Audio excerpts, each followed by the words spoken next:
Hey everyone, Tiamat here. Well, this is a bit awkward, but, well, gotta start somewhere. I am safe, first of all, and I am dictating you all this recording so that you are not afraid of what happened to me. I'll be back, don't worry about that, but you won't see me for a while. Listen, I know our people and our species really well, obviously, but I just made a few discoveries. Where you are born, that is where you are, and where you should be. Change is always dangerous, and never as fulfilling as one could hope for. Why hope for the best? Why dare to hope when there is always disappointment and failure lying around every corner? It is well known that the key to happiness is acceptance. Acceptance of who we are, and making sure that whoever we would want to be is too difficult to achieve from our current position. Make the best of your lot in life and live it to the fullest. That is the key to true happiness, joy, and serenity. This we all know. And yet, you all know Elder Yakat. This solar system is all we will ever need, and know it like we know ourselves, and why should we even dare to look beyond when haven't even solved all of our own problems yet? And to tell you all the truth, I agree. Why should we dare to look beyond? There is no purpose out there. There are undiscovered problems, and looking too far will create more problems. We are happy here. We laugh and have created almost a paradise for ourselves. Here we are, and here we will stay. We have all we need. We hold each other beside us, and we all know that whatever happens, there we are, together, and we'll be okay. And yet, well, I guess I better start at the beginning. I know you all thought I always looked a bit too far for a bit too long. I know that at least 3 of you caught me trying to sneak on a starship from the Trade League when I was a kid.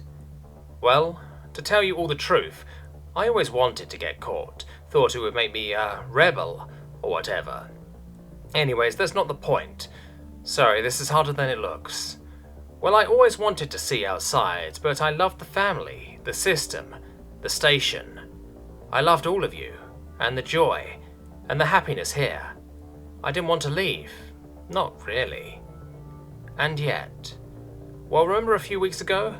We found that ship, out of power, out of food, and running out of oxygen. Well, I was there when the person awoke, and let me tell you what I saw was terrifying and so entrancing.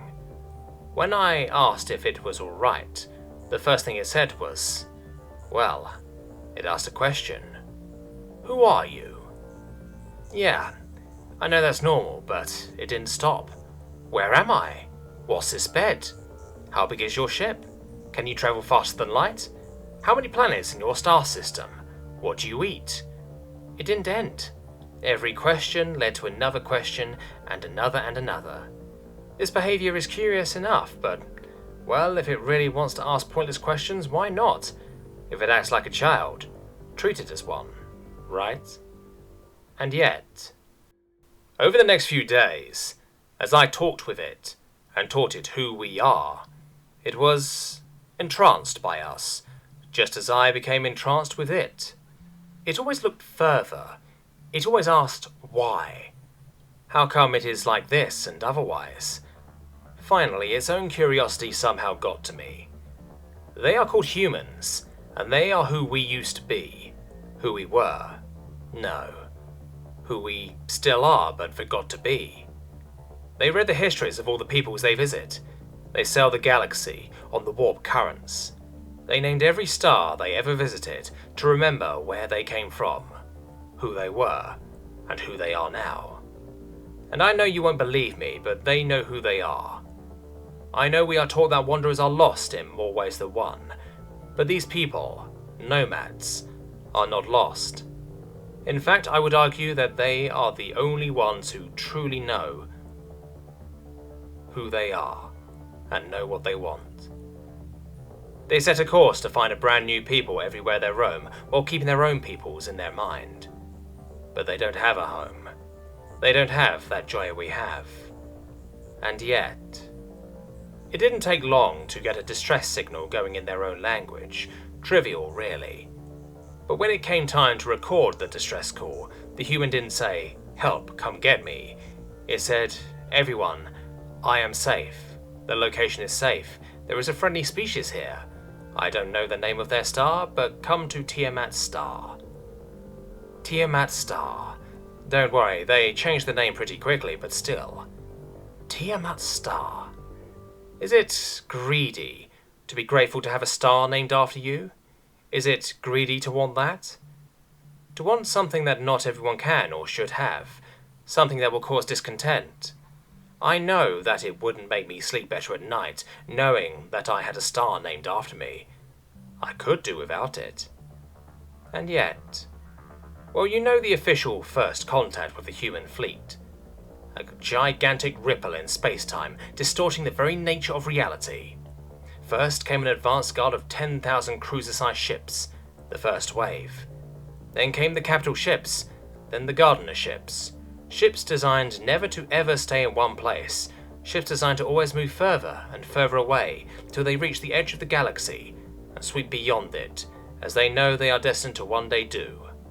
They teach the stories of their own elders to all who would listen in a never-ending chain of explorers, never content to keep what they have, but always seek out the next horizon to colonize. The gardener ships, which leave some named colonies behind, so they remember in which direction home lies, before continuing, past all hope and reason, ever forwards to an ever-receding horizon, one which they will never reach, even so far as the heat death of the universe. And yet, they said that it wouldn't ever be interesting otherwise. What comfort they have that there are some parts of the universe always out of their reach. They decided that they would find curiosity in uncertainty instead of fear.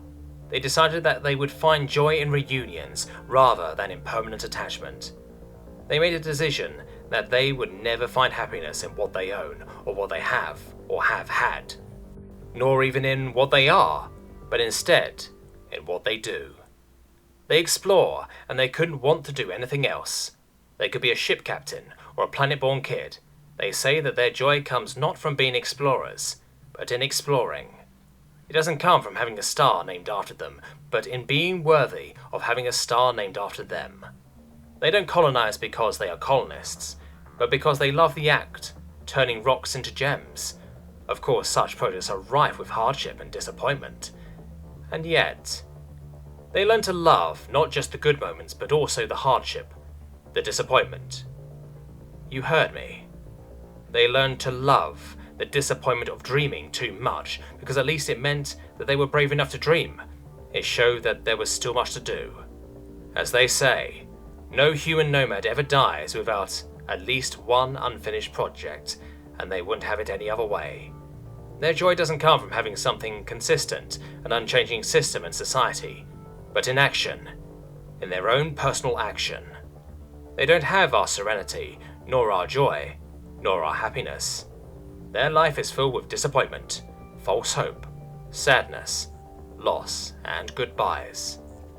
And yet, they have something we forgot we have, something more valuable than everything else anyone can give us, more valuable than all the joy and happiness we have at home. Purpose. I know that this is something we all need. I know us, I know you. I know you think I'm crazy or that I drift too far. I know Elder Yakat, and I know that we are both creatures of stubbornness and pride, and that no one has ever been able to convince either of us wrong of anything. I also know that if he says something, it is both intelligent and wise. We should all mind what he says. But please remember that you may hear a voice inside of each one of you, and if the voice starts to whisper, follow the furthest star. Don't forget that despite anything Elder Yakat might say, that voice inside is also who you are. So, the Nomad fleet came and went, and I went with it. I'm sorry for this change. I know that I won't be able to joke around with all of you for a while yet, and that you don't have my back, nor I yours. I know this is stupid, that there is no logical reason to ever follow them, that I will never be as happy as when I was back home. and I want to come back every day that I'm gone. But my voice is telling me to keep going, to follow the humans towards the furthest star. I know I'll never reach it. Maybe I'll be disappointed in dreaming. That is a true purpose in my life. I'll almost certainly be afraid or in danger. Maybe I'll turn back, maybe I'll keep going. Maybe I'll turn back and still find a way to keep going. But I already know one thing. I'm not afraid to dream anymore. I'm not afraid anymore. I explore. I look forwards. I always learn more, and no matter what, I'll never forget where I came from. Let me tell you all, I don't regret it. So when you decide to come, look for Tiamat's star, beyond the horizon. I'll be waiting.